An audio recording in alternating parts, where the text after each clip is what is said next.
another thing that I have to say to you, I believe that in many ways you were one of the people who's responsible for foisting Louis Walsh on the nation. Well, I mean, helped Louis a lot when he was starting out. Well, many years ago I went to open the Ham Festival at Claremorris. And the Ham Festival. Now, I don't know why it was called the Ham Festival, but it was a Ham Festival. They always had a lot of ham down there or something. I don't know. But it was the ham. And Louis had this radio station going on in the town. He had it hooked up all around the town, and he interviewed me. He was about 17 or so at the time. Yeah. And then he came to Dublin, and he worked for Tommy Hayden. And he used to get on to Florrie for, get me to play records. He still remembers my phone number because I met him there recently or something.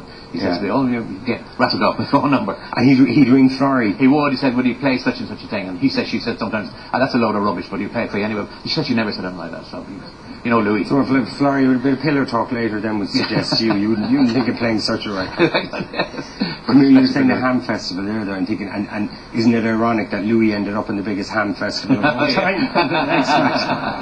But anyway, someone else that you worked a lot with down the years was, of course, Jerry Ryan. So were you shocked when you heard, I mean, obviously you're shocked when you heard he died. Were you shocked when you heard subsequently about his troubles and how he had died and everything? Sure, I mean, I sat beside Jerry for 20 years, probably in the office, next desk to him all the time. And he was great fun. He was a marvellous character.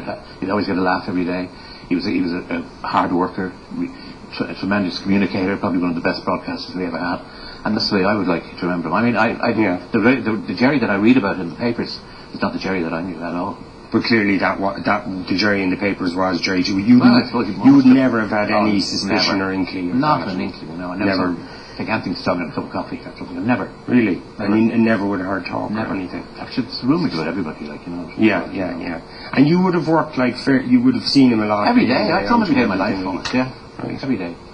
Do you think, given that you're on daytime every day as well, and you kind of have to go into that zone of performance and stuff during the day, and then maybe you finish up and it's still the middle of the day and you're kind of done.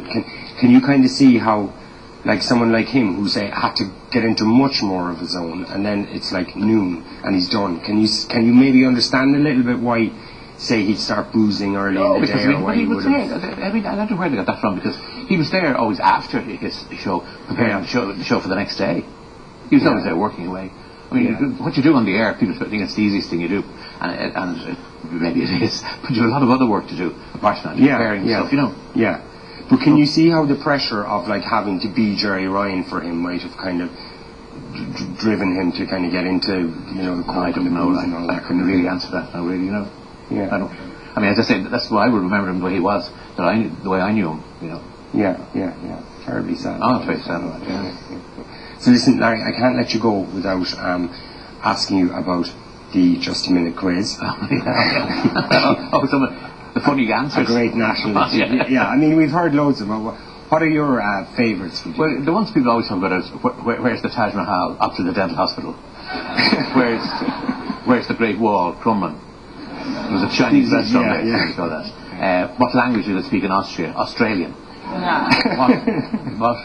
What do you keep in a quiver? Jelly. Whose election is signified by white smoke? An Indian chief. And probably the one that Dave Fanning always says is the best one he thinks is one.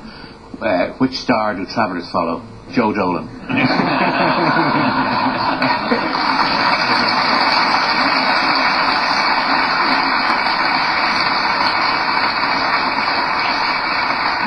Larry, can I just ask you my own personal interest? You've been through 50 years of seeing music come and go and everything, and I mean, I know I'm 40 now. I'm getting to the point I never thought I'd get to, where I listen to some of the music now and I think that's just noise. What are the young people listening to? Do you still kind of like modern music and new music and everything? I mean, there's great bands. Really, you two are a fabulous band. But they're around nearly as long as yourself. All right. Well, the Script, the Coronas, O Emperor, Monday. There are lots and lots of Irish bands around that are terrific. And there's there's a lot of bad records around in the 60s too. People say, oh, the 60s were fantastic, the Beatles and the Stones and all that thing. They also had some awful records. And you had awful records down in every decade, I think. Yeah. What was the worst decade, would you say, for music? People always say the 80s, but I don't know it. I don't know if there is a... I think there's good and bad in every decade. Yeah, The worst record is probably Save My Love by Rennie and Renata or something like that, you know. Yeah, but even that has its own certain charm, doesn't it? Kind of. And what would be your golden period for music? Would it be the 60s and Beatles and so on? Probably, yeah. That probably would be, yeah. Yeah. It's kind of an era that you kind of grew up in, I suppose, you know. Yeah. So you've another few decades left in you, do you reckon? Yeah, I think if people want you to see, I mean, if people are turning you off, you could go. You know. They're certainly not. They seem to love you more all the time, don't they?